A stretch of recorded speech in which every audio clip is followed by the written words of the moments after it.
எல்லாருக்கும் வணக்கங்க. நம்ம இன்னைக்கு பார்க்கக்கூடிய சைட்டு திண்டுக்கல் மாவட்டம் ஒட்டஞ்சத்திரத்துல வீட்டுக்கு முன்னாடி கேரளா டைப் ரூஃபிங் அழகான முறையில் அமைச்சு கொடுத்துருக்கோம். அதை பத்தி நம்ம இன்னைக்கு இந்த வீடியோ பார்க்கலாம்.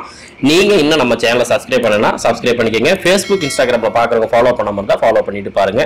இந்த ரூஃபிங் சம்பந்தப்பட்ட போட்டோ பார்க்குற டிஸ்கிரிப்ஷன்ல அதுக்கான லிங்க் இருக்கு. அதன் மூலமா நீங்க போட்டோ பார்த்துக்கலாம். இந்த வீடியோவை நாங்க வந்து ஃபுல் ஹெச்டியில் நல்ல 4K நல்ல குவாலிட்டி அப்லோட் பண்ணியிருக்கோம். உங்க மொபைல் நீங்க பார்த்துருக்கும் போது குவாலிட்டி கம்மியா ஓடிட்டு இருந்துச்சு அப்படின்னா நீங்க வீடியோவில் செட்டிங்ஸ்ல போயிட்டு வீடியோட குவாலிட்டி அதிகப்படுத்தி பாருங்க. இந்த வீடியோவில் பார்த்தீங்கன்னா கஸ்டமர் அவரோட ஒப்பீனியன், அதாவது நம்ம எப்படி வேலை செஞ்சோம், ஒழுக்கமான முறையில் வேலை செஞ்சோமா, என்ன மாதிரி பிஹேவியர்ல நடந்துக்கிட்டோம் அப்படிங்கிற அந்த அப்ரோச் எல்லாமே இந்த வீடியோவில் வந்து கஸ்டமர் ரிவ்யூ வந்து சொல்லுவார். ஸோ அதை நீங்கள் முதல்ல பாருங்க. அதுக்கப்புறம் நம்ம இந்த ஒர்க்கில் நம்ம என்னென்னலாம் பண்ணியிருக்கோம், எப்படி இந்த வேலையை முடிச்சோம் அப்படிங்கிற எல்லா டீட்டெயிலும் நான் சொல்கிறேன். வணக்கம். ஒட்டஞ்சத்திரத்தில் இருந்து என் பேர் செந்தில்குமார். நான் இங்கே மீன் கடை பிஸ்னஸ் பண்ணிக்கிட்டு இருக்கேன்.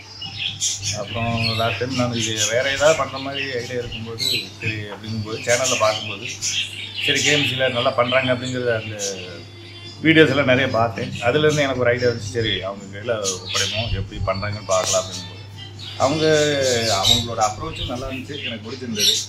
சரி ஒர்க்கை ஸ்டார்ட் பண்ணாங்க. நான் எதிர்பார்த்ததை விட நல்லா நீட்டாக பண்ணி கொடுத்தாங்க. அவங்க இது மாதிரி நல்லா நீட்டாக பண்ணி கொடுத்துட்டாங்க. நானும் அதுக்கு மாதிரி நடந்துக்கிட்டேன். எனக்கு ஒர்க் பிடிச்சிருந்துச்சி ரொம்ப, அதாவது எனக்கு ரொம்ப திருப்தியாக இருந்துச்சு. எனக்கு மட்டும் இல்லை, ஃபேமிலிக்கு ரொம்ப பிடிச்சிருந்துச்சி. ஓகே அப்படின்னு அவங்ககிட்ட விட்டுட்டேன். நல்லா இருந்துச்சு. செந்தில் நான் சொன்னது எல்லாமே கேட்டிருப்பீங்க. எந்த அளவுக்கு நம்ம வந்து வேலை செஞ்சுருக்கோம் அப்படிங்கிறது அவர் மனசார சொன்னது தான். இது வந்து சொல்லி கொடுத்து பேச வச்சதோ அப்படிலாம் எதுவுமே கிடையாது. நாங்களாம் அந்த மாதிரி என்றைக்குமே பண்ணுறது இல்லைங்க. இது வந்து நேர்மையான ஒரு ரிவ்யூ. ஸோ அப்படி தான் எல்லா கஸ்டமருமே. இது வரைக்கும் நான் நிறைய ப்ராஜெக்ட்ஸ் வந்து பண்ணியிருக்கோம். கைம்ஸ் ரூஃபிங் எக்கச்சக்க ப்ராஜெக்ட் தமிழ்நாடு ஃபுல்லாக ரன் பண்ணியிருக்கோம். ஆனால் ஒரு சின்ன ப்ராஜெக்ட் இருந்தாலும் சரி, பெரிய ப்ராஜெக்ட் இருந்தாலும் சரி, இது வரைக்கும் ஒரு வீட்டுக்கார மனசு கூட புண்படுற அளவுக்கு நான் நடந்துக்கிட்டதே இல்லைங்க. எக்கச்சக்க ப்ராஜெக்ட் பண்ணியிருக்கோம். ஆனால் ஒரு இடத்துல கூட ஒரு சின்ன மிஸ்டேக் நாங்கள் பண்ணது கிடையாது. அந்த அளவுக்கு ரொம்ப ஒழுக்கமாகவும் நேர்மையாகவும் அந்த வார்த்தை சுத்தமாக வாக்கு சுத்தமாக கரெக்டாக நடந்துட்டு வந்துட்டு இருக்கிறோம். ஸோ இதில் பார்த்தீங்க அப்படின்னா நாங்கள் போய் முதல்ல கொட்டேஷன் கொடுத்துட்டு அதுக்கப்புறம் அந்த ஒர்க் ஸ்டார்ட் பண்ணுங்க அப்படின்னு சொன்னார். அதுக்கப்புறம் என்ன மாதிரி பேமெண்ட் டைம்ஸ்ன்னு கேட்டார். ஆனால் அட்வான்ஸ் 10% அப்படின்னு சொன்னேன். இதுக்கு வந்து பார்த்தீங்கன்னா 4 லட்ச ரூபாய்க்குள்ள வந்துச்சு. ஒரு 10% போது 40,000 கொடுங்கன்னு சொன்னேன். நேராக வீட்டில் போனார். 1 லட்ச ரூபா காசு எடுத்து வந்து கொடுத்துட்டாரு. இன்னும் வேணுமா, என்ன சேர்த்து வேணாலும் வாங்கிட்டு போங்க அப்படின்ட்டாரு. அப்படின்னா அந்த வீடியோலேயே நம்மளை எந்த அளவுக்கு வந்து நம்பி இருப்பாரு, பார்த்துருப்பாரு அப்படிங்கிறது நீங்கள் பார்த்துக்கலாம். 100% திருப்திங்க. நம்ம ஆளுங்களே சரி, என்னையும் சரி, அதாவது ஆஸ் அ ஓனரா ஒரு கஸ்டமர் எனக்கும் சரி அவருக்கும் சரி நல்ல ரிலேஷன்ஷிப் இருந்துச்சு. எங்கள் ஆளுங்க ஒர்க் பண்ணுறாங்க இல்லையா, ஒர்க்கர்ஸ், அவருக்கும் நல்ல அப்ரோச் இருந்துச்சு.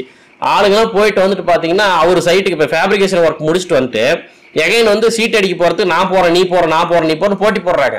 அப்படின்னா அவர் எந்த அளவுக்கு ஆளுங்களை கவனிச்சிருப்பார் பாருங்க. இப்போ இதன் மூலமா நீங்கள் எங்கள் ஆளுங்களை கவனிச்சிக்க நான் சொல்லலைங்க. அந்த அளவுக்கு ஒரு நல்ல ஒரு மனிதர்கிட்ட நாங்கள் வேலை செஞ்சிருக்கிறோம். இன்ஃபேக்ட் எல்லா கஸ்டமரும் அப்படிதான் எங்களுக்கு. இது வரைக்கும் நான் தான் சொல்றேன் இல்லையா, ஒரு கஸ்டமர் மனசை கூட நான் புண்படுத்தினது இல்லை. அதே மாதிரி எனக்கு வர்ற கஸ்டமர் எல்லாமே வீட்டில் ஒரு சொந்தக்கார மாதிரியோ ஒரு நண்பர் மாதிரியோ தான் பழகுறீங்க. அது எனக்கு ரொம்ப சந்தோஷத்தை கொடுக்குது.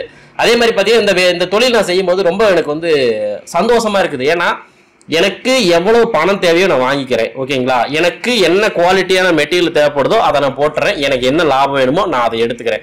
அப்படிங்கிறப்ப நான் குவாலிட்டி கம்மியாக பண்ணுறதுக்கு வாய்ப்பு இல்லை. நான் அது மாதிரி நடக்கிறதும் இல்லை. இப்போ ஃபார் எக்ஸாம்பிளுக்கு ஒரு டன்னு பைப் தேவைப்படுதுன்னு வச்சுக்கோங்களேன். 3/4 டன்னா பண்ணுறது எப்படின்னு நான் பார்க்கல. 1.25 டன்னா பண்ணி இன்னும் எப்படி வந்து பெஸ்ட்டாக கொண்டு போகலாம், நல்ல பெஸ்ட் ரெசிஸ்டாக பண்ணலாம் அப்படிங்கிறத நான் பார்க்குறேன்னு ஒழிஞ்சு கண்டிப்பாக அதை வெயிட்டை குறைக்கலாம். நம்ம அது மூலிமா நம்ம 10,000 காசு சேர்ந்து கிடைக்கும் அப்படிங்கிற டார்கெட் எனக்கு கிடையாதுங்க.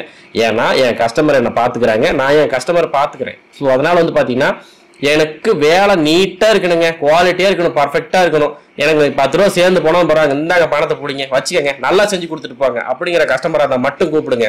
நீங்கள் பட்ஜெட் ஃப்ரெண்ட்லியே வேணும் அப்படின்னா கண்டிப்பாக தயவு செஞ்சு கேஎம்ஸ் ரூஃபிங்க்கு வந்து கான்டாக்டே பண்ண வேண்டாம். ஏன்னா உங்கள் நேரத்தை நான் வீணடிக்க விரும்பலை. எனக்கு வந்து நீட்டாக குவாலிட்டியாக பண்ணுங்க அப்படிங்கிற கஸ்டமர் மட்டும் கால் பண்ணுங்க.